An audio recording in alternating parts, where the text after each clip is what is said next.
It was the year of 2013 and the anime world was about to be hit by a massive wave.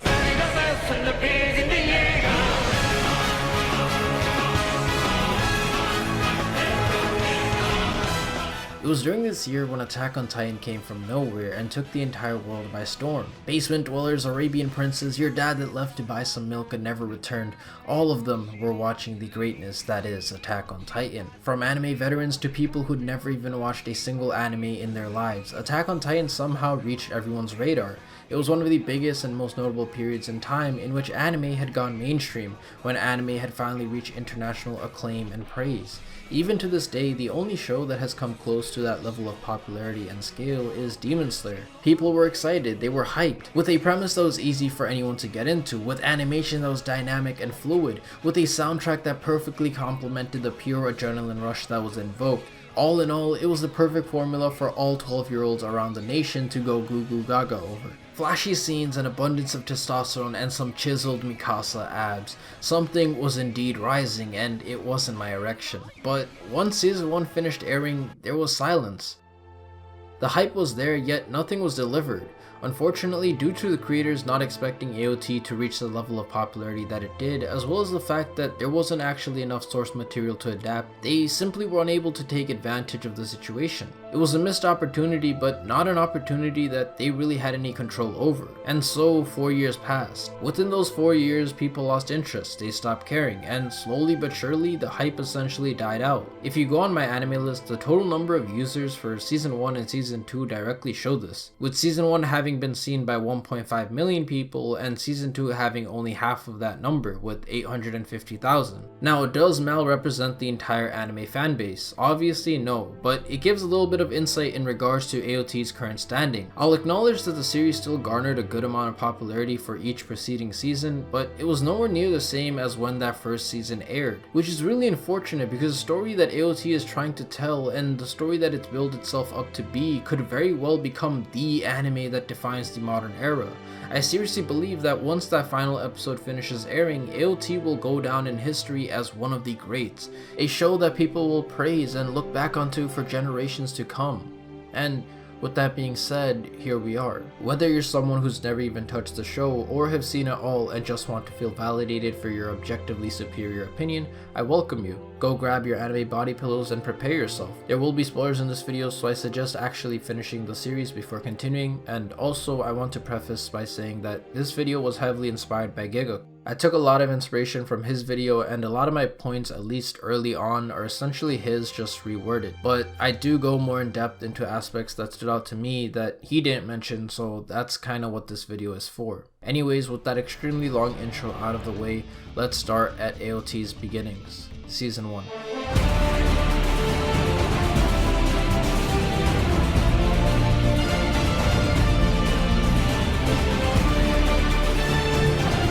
One of the biggest highlights of Season 1 was its opening episodes. Right off the bat, it grips you into its simple yet incredibly intriguing premise: mankind versus titans, a world in which humans are simply cattle living a life of kill or be killed. Their mortality is very real, and at any moment they may lose their life.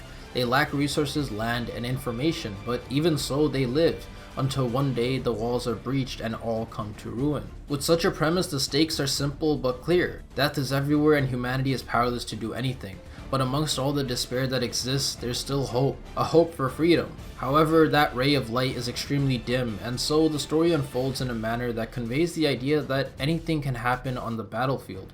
The atmosphere of AOT is one that is oppressive, dark, tense, and undeniably cruel, dealing with more mature themes and always having a looming sense of dread. The fights are a spectacle, and the action itself is chaotically stunning, filled to the brim with so much life and energy that you can't help but keep your eyes glued to the screen. And to really guarantee your wiggling and excitement like a kid having a seizure, AOT offers one of the greatest soundtracks in anime.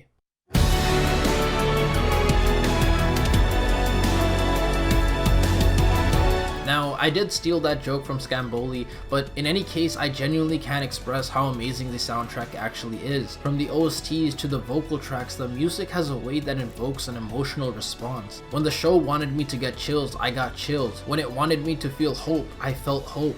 When it wanted me to feel despair, I felt despair, and so on and so forth. Sawano, the composer for these pieces, has a talent that's seriously commendable. The way he utilizes and incorporates so many different elements but still manages to produce something that is simply put pure quality is genuinely beautiful. As for the very world of Attack on Titan, there's a great deal of care and thought put into the world that makes it believable. Every aspect, every detail, from the structure of the nation, social politics, ODM gear, etc., makes sense. And the reason that they make sense is due to the fact that everything is a byproduct of the world itself.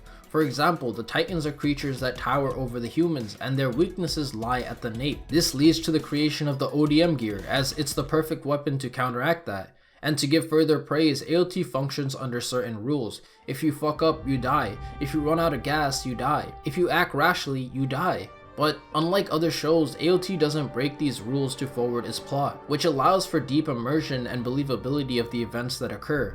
We see characters die off left and right, but it doesn't feel unnatural or forced, because in such a world, that would be their reality. A reality in which they're simply pawns to the nobles and elites hiding deep within the walls. While the higher-ups rest atop the comfort of their thrones, the common people barely scrape by. They're mere tools, second priority, and when death confronts them, there is no plot armor to save them.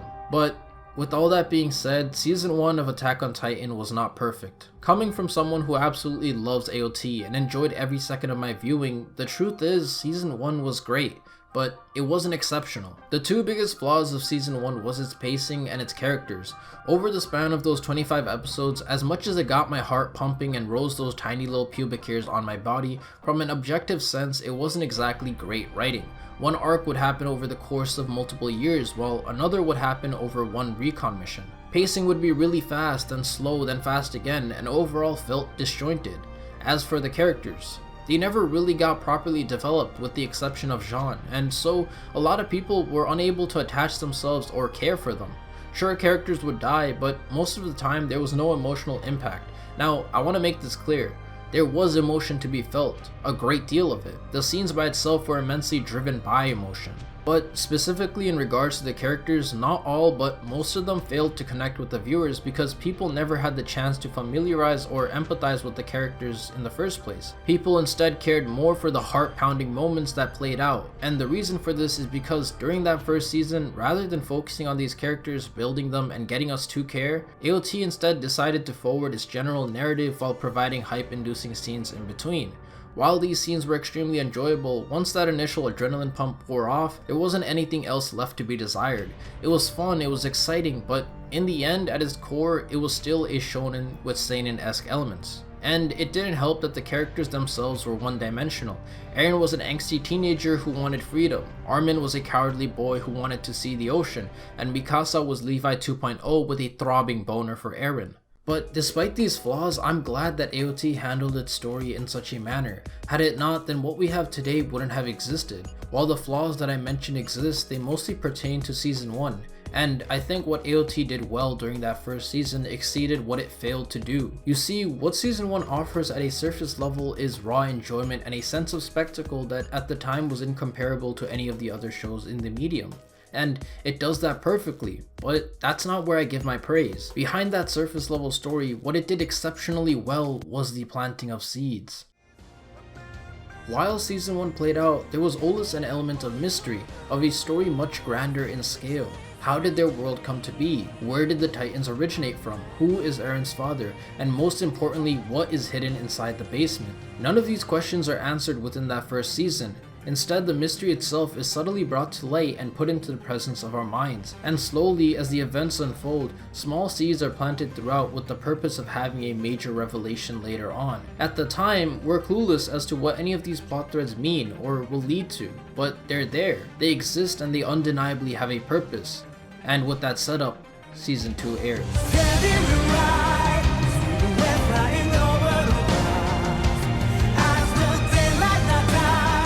It's the mystery within a story that keeps a viewer engaged, whether it be the mystery of how the narrative will move onward or an actual looming unknown within the world. The mystery is one of the most important aspects of a story. It adds intrigue, it adds interest. By creating something that the readers only know bits and pieces about, you create a sense of anticipation and curiosity. In AOT's case, the story always had two directions in which it could have gone. It could have stayed as a story about humans versus titans. It could have stayed as a story purely with the intent of providing entertainment through shock value. It could have stayed as something mediocre. But It didn't.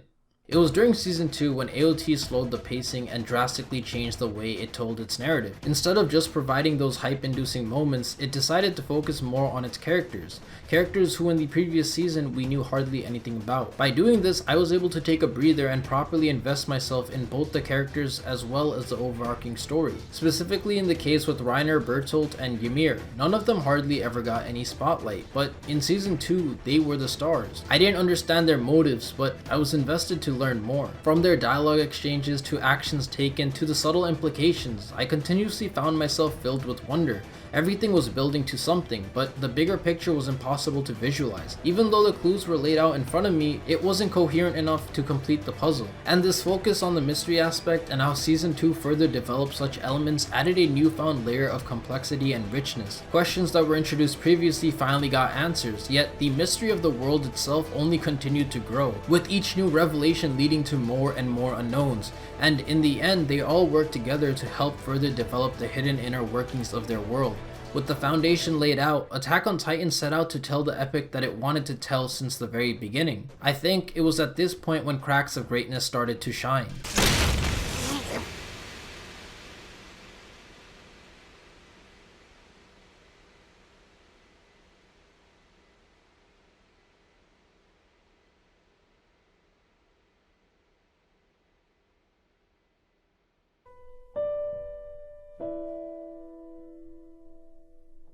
This scene is one of my favorite scenes in all of Attack on Titan.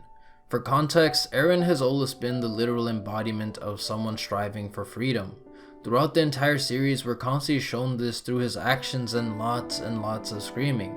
Understandably, many people didn't like that aspect of his character. It made him seem whiny and annoying. But it's in this scene where my perspective on Eren as a character forever changed.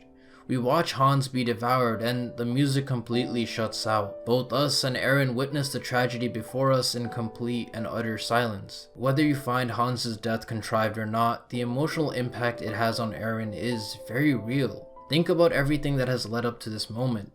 At a young age, Eren was forced to watch his own mother be murdered, unable to do anything to prevent her from dying. Then years pass and he ends up turning into the very thing that he swore to exterminate.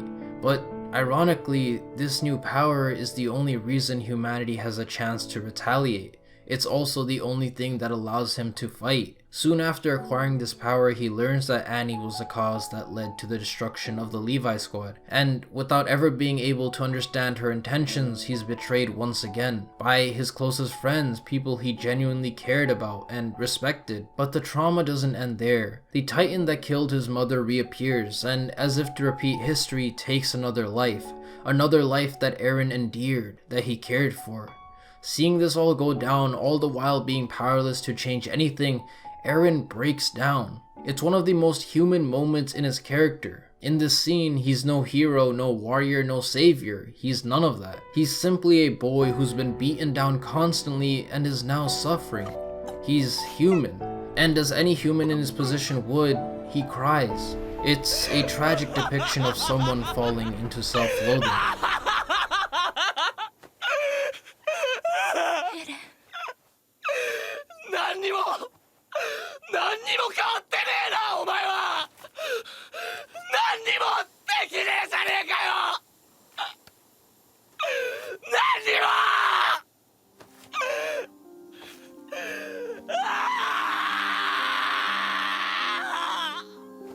But then Mikasa leans in and professes her true feelings. She earnestly thanks Eren and tells him that he is not worthless because he's the person who gave her a reason to live. And as the Titans slowly surround them, she moves in for a kiss of death. However, in this critical moment, Eren rejects her feelings. But what I find so beautiful in this scene is the fact that this rejection means so much more than the Eren-Mikasa ship being sunk. Through taking this one action, Eren rejects the idea of defeat. He rejects failure, he rejects despair, he rejects backing down, he rejects death. And after doing this, he stands, ready to fight for the freedom that he's always desired. A broken human being who, despite his shortcomings, is still willing to fight for the sake of his dreams. the end result being an inspiring moment in which they live. You can claim that Eren just has plot armor here, but that's anything but the truth. Because what this scene does is not only convey the idea of perseverance, but also feeds into the true narrative of Attack on Titan. It's an iconic moment in which the events that occur later on only happen due to the seeds planted in this scene. And while this scene may have ended tragically, what lies ahead is Season 3.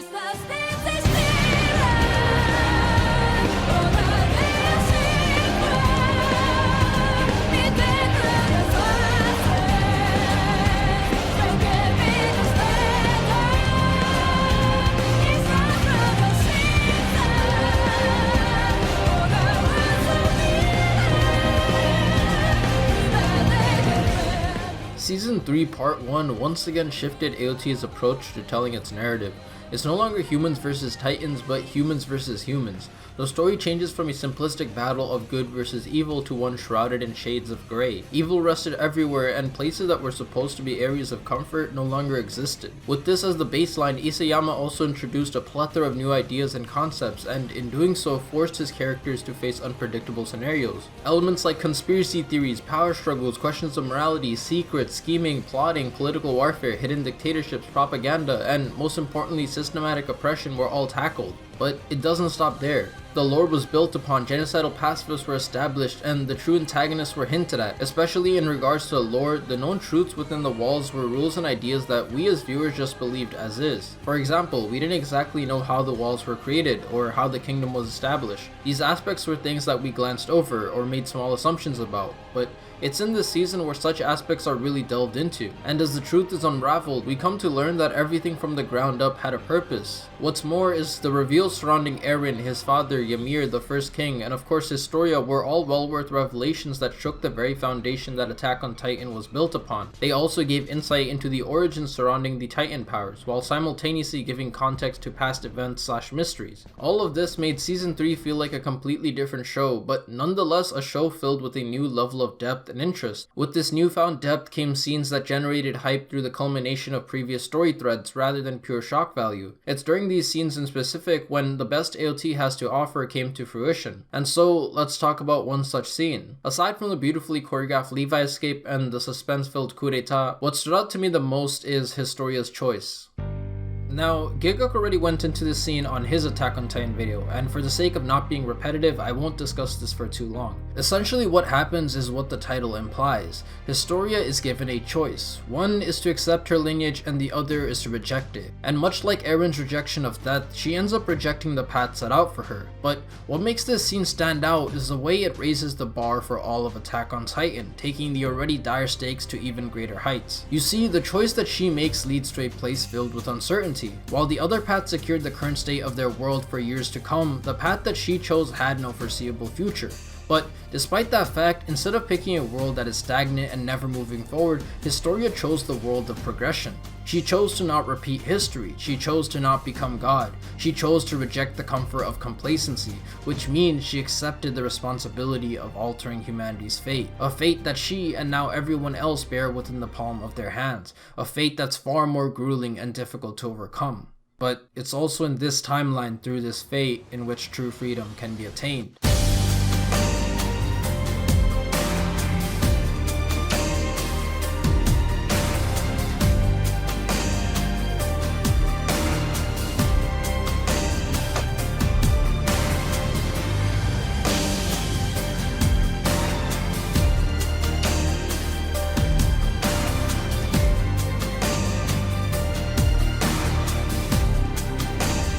If it hasn't been made obvious by now, every season of Attack on Titan has built upon the previous, and in turn changed the landscape of the narrative, with each installment offering something new to the table and further developing already established plot points but also introducing new ones. And it's during Season 3 Part 2 when that build-up stops entirely.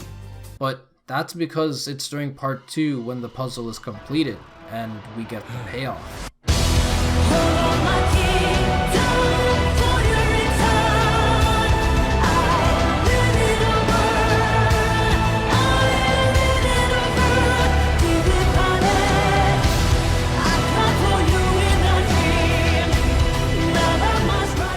Season 3 Part 1 is the final product of everything that's been led up to since day 1. All the parts come together, and it's here when the full picture is finally unraveled, creating a complete whole that's indescribably absurd. We're given the bone-chilling, adrenaline-pumping fight scenes accompanied by the awe-inspiring soundtrack. Each and every moment has meaning, and each second that passes is either filled with hope or dread.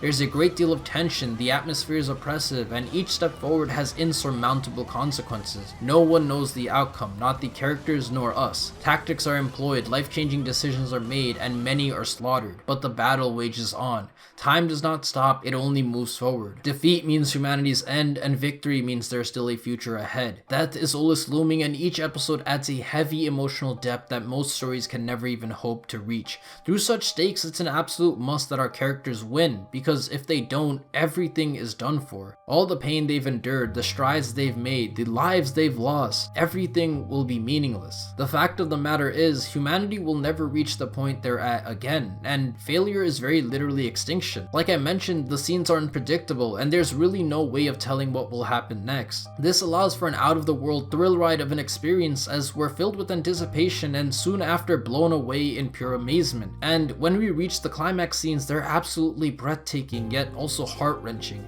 From Erwin's glorious charge, to Armin's unrelenting bravery, to Levi's tragic oversight, all these moments hold so much weight because it's the culmination of 3 seasons worth of build-up. To say that these scenes exceeded my expectations would be an understatement, because both these scenes and the season as a whole went far and above anything that I could have predicted. Specifically in the case with Levi and Erwin, their exchange gives so much insight into the pure desperation of their circumstances, but also into their characters. And with that, let's first talk about Levi.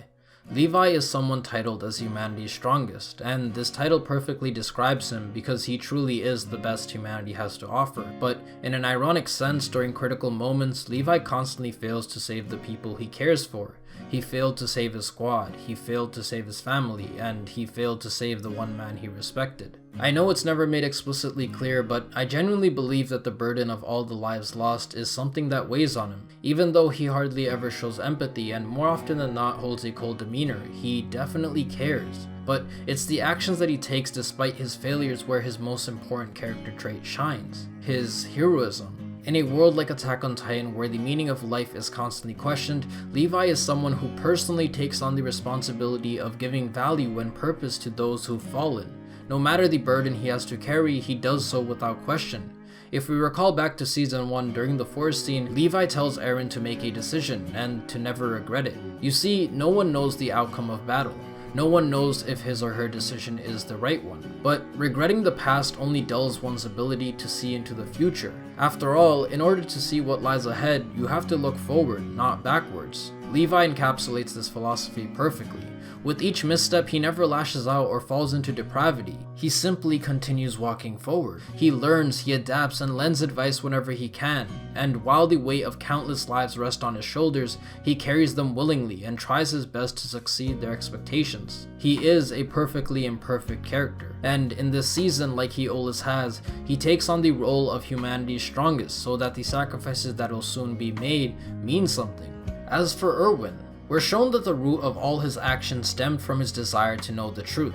At a young age, his father had a theory that went against all the principles that he was taught. The theory questioned the walls, the kingdom, and the origins of how things came to be. In hopes of one day confirming this theory, Erwin survived countless battles. Although he always preached that his actions were in favor of humanity and swore to his soldiers that their lives weren't meaningless, in the end, Erwin's desires came from self-greed. You see, he was a con man, a fake. What truly drove him was his greed to discover the truth, his greed to prove his father right. And through Eren, he finds that the basement may potentially hold all the answers that he seeks. But in this exchange between him and Levi, he explains his conflicting feelings between realizing his dreams and leading his troops.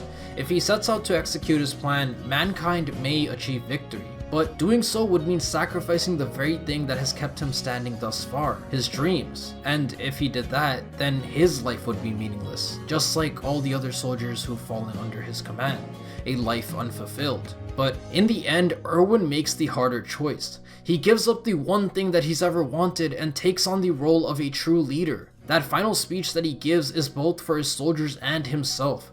On one hand, he's inspiring all these youthful recruits to die in honor, and on the other, he's telling himself to let go, so that humanity still has a future. It's now up to the remaining to carry on his legacy. And so, in front of death, Erwin charges onward, going out in blazing fashion, and through this one action, this one decision, he becomes the genuine article. He is no longer a fake, but a true legend who paved the path for humanity to attain freedom.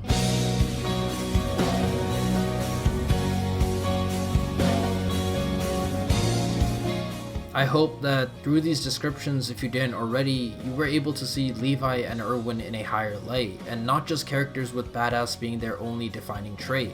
But in any case, through the culmination of everyone's efforts, our heroes eventually win, and the moment that we've all been waiting for finally happens. They reach the basement. The basement is a major turning point for Attack on Titan. It's here where the mystery that has remained hidden since its conception, the mystery of how their world came to be, is unveiled. And the revelation that comes from this changes everything. And I seriously mean everything. そうだ、海がある。炎の水も氷の大地も可能性はいくらでも広がっている。きっと壁の外には自由が。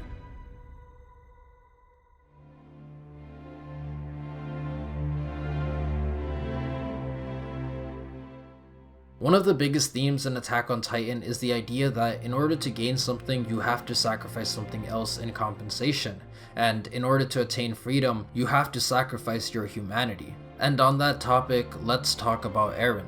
Since the very beginnings of Attack on Titan, the ocean has always been the final destination, and after going through so much, in the final episode of Season 3 Part 2, our main cast gaze their eyes upon the beautiful blue. It's a mesmerizing sight that's supposed to encapsulate feelings of hope and wishfulness, but Eren doesn't see it that way. Instead, he's disappointed. You see, it's during this scene when Eren fully disconnects himself from the people surrounding him, from the Survey Corps, from his childhood friends, Armin and Mikasa. While the others are filled with glee and excitement for a brighter tomorrow, a future in which they're free, Eren is unable to feel happy. He looks onto the sea as if he's lost, and his voice is filled with longing, a desire for freedom but also a desire to rest. However, the battle's not over. Eren realizes that the freedom that he so sought after was never real. It was an illusion. Beyond the walls, beyond the ocean, was not an eternal light that he and his friends could bask under, but more despair. More enemies, more suffering, more pain, and more loss. We see him ask the question, if we kill our enemies, will we finally be free? And upon asking this, something inside Eren shifts mentally. He's no longer the youthful innocence brimming with energy screaming, "I'll kill all the Titans," but rather something twisted, something distorted. A man who's been mentally decayed and forced to accept the harsh reality of his world. A world that's no longer as black and white as he'd initially thought it to be. The truth is, it's not that simple anymore.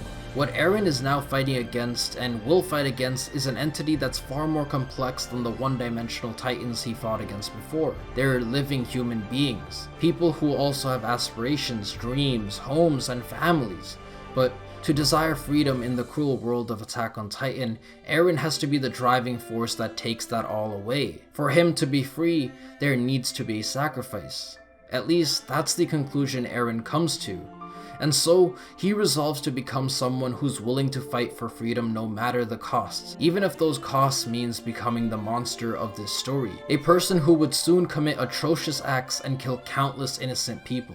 In this scene, unknown to everyone, Eren becomes both the protagonist and antagonist of Attack on Titan. As Kruger himself said, this Titan has always been moving forward, seeking freedom. Its name is Shingeki no Kyojin. What lies ahead in Attack on Titan is something that no one can or will be able to predict, and I say that with the highest of praise. It truly has evolved by leaps and bounds and only shows signs of continued growth. At the time of uploading this video, the final season of Attack on Titan will soon be airing, or will have already been aired, and I'm sure that once it does release, it'll once again blow the entire anime world by storm. With that being said though, Attack on Titan is a grand story that started off in small small beginnings, but has grown itself into something much larger and greater. And after the passing of multiple years, we're soon going to witness the creation of a modern masterpiece before our very eyes. An epic that only we will experience and see come to an end firsthand. A legend that could, and most likely will, go down in history. Yeah.